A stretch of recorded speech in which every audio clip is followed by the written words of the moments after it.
Hello and welcome to this episode of In Conversation. Joining me on the program today is Dr. Narendra Yadav, Principal Economic Advisor to the RBI. He is author of Monetary Economics for India and Challenge to Indian Banking. Dr. Yadav was awarded the Maharashtra Sahitya Parishad Award in 1992 for his book, Dr. Ambedkar, Economic Thoughts and Philosophy. He is here today to talk about his latest book, Outcast, which is his memoir. Welcome to the program. It's a pleasure to have you here, and let me congratulate you on that really courageous and inspiring story. Thank you. Well, the statistics are really shocking. Around 165 million today. Dalits are almost 3 times the population of UK or France, and they're still trying to find self-expression after so many years, after having been denied their rights for so many years. So what does this say about our country and the many progresses that we say we've made? Well, what it says about this country is that there is a large chunk of India's population which has been denied the basic human rights for a very long time. But this is the past. Things are changing now, and because of the social economic changes which have taken place over the last century, and particularly in the last 50 years, with people like Dr. Ambedkar at the helm, I think things are changing, and I feel that there is a silent revolution taking place, and this large part of the society which was once denied the basic human rights and which were denied the opportunities of education have got them now, and they have started speaking out. And what you see in terms of the literature is the story of these people. People did not even know what kind of life their own brethren were living just outside the village boundaries. People have come to know now, with so many Dalits, with universalization of education, so many Dalits coming forward and talking about their own life is making people realize what kind of society we are. But you paint a very optimistic scenario. Yes. In urban centers, yes, but you find that in huge parts of rural areas, this caste discrimination and casteism is still vicious as ever. So we still have a long way to go, don't we? Certainly, we have a very long way to go, but I look at the positive part of it. I look at the change that has taken place. People like Dr. Ambedkar, at the time when Gandhiji was telling people to go to villages, Dr. Ambedkar said the opposite. He told people to go from villages to cities. Cities, they could buy untouchable, they could become touchable. In city, they could be part of the bigger society. They got the opportunity, they got education, they got opportunities. And today, over the last 50 years, the kind of change that is taking place, I think is nothing short of a silent revolution. Today, you will find that in every walk of life, from painting, drawing to sculptures to neurosurgery, in every walk of life you will find some Dalit boy or girl trying to find a place for himself or herself. Now this is a social revolution, and I think this augurs very well for the future. True, a lot remains to be done, but I don't think we can ignore the kind of thing that is happening right before us, and it is a silent revolution. But even among the outcasts, as you say in your book, even among the outcasts there are outcasts. Yes, so these efforts to sort of homogenize or make a sort of a broad Dalit identity, do you think it was doomed from the start? Because you find that there's a hierarchy system even among your community. Very true. You see, it's such a mind-boggling design. I mean, one is shocked to see the kind of intricate mechanism and hierarchy which has been embedded and built over a period of time.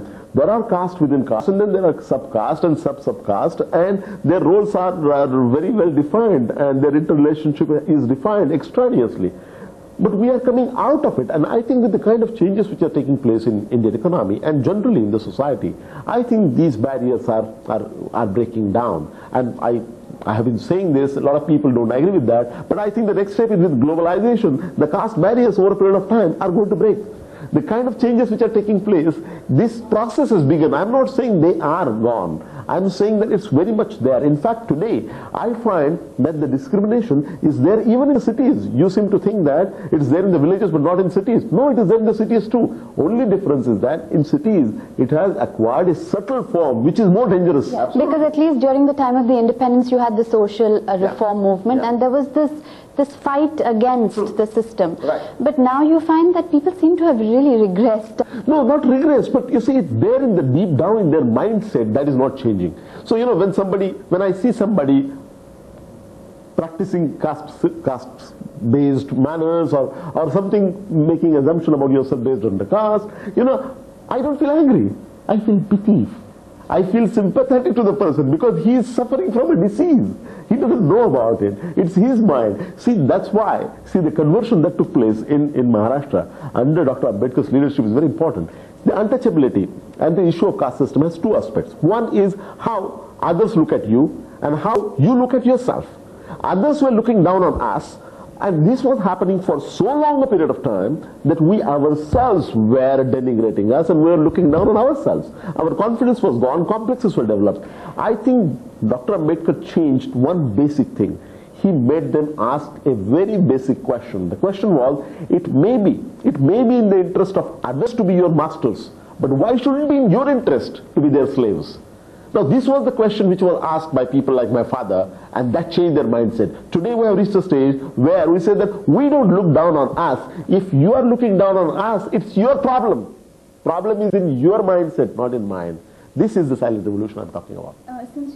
Since you spoke about conversion, right. Do you think that Ambedkar ji converting to Buddhism, the movement lost some of its sting? Because you say that, of course... No, I don't think so. Because a lot of people voluntarily followed his footsteps and became Buddhists. But do you think there was an underlying sense of defeat? No, it's not. In fact, if you look at the strategy that Dr. Ambedkar followed all along, from 1927, the year in which he entered in public life, to 1935, he tried to reform the Hindu religion from within. Look at his Chaudartala movement, look at his temple Satyagraha in Nasik. All those were within the framework of Hinduism. He reached a stage, after working for 12 years, he reached a stage where he realized that he is not going to be able to change the mindset of people. And therefore he said that we have to break out of that. To give ourselves an identity, we have to come out of it and have our own identity. So he, in 1935-36, he made the announcement that although I am a born Hindu, I am not going to die Hindu. This was in 1935-36 in Yevla. 20 years after that, and he was exploring different religions. He was also, among others, an authority on comparative religion. So he studied all the religions and finally came to a decision that he will go for Buddhism because it has the egalitarian mechanism in it. Now what happened was, he converted, and along with him, 500,000 people converted into Buddhism, which my father and mother included. This was a revolution because this is a Dhammachakra Pravartan, a complete change. Nowhere in the history of world you will find another example of such mass conversion without using sword or without using money. On his words we did, my parents did. This was on 14th October 1956. Within 50 days after that, Dr. Ambedkar passed away. Now what happened was, he gave us the religion, he gave us the identity, but before he could teach us how to enact, how to behave in that religion, and before he could institutionalize the new structure, he passed away. On December 6, 1956, he passed away. Because of that, there was suddenly a gap. So what happened was, we embraced the religion, not because we understood it, not because we liked it, because he was our leader, we had faith in him, he led us there, and we went there. After having gone there, then he himself passed away, unfortunately. So that created a vacuum. I don't think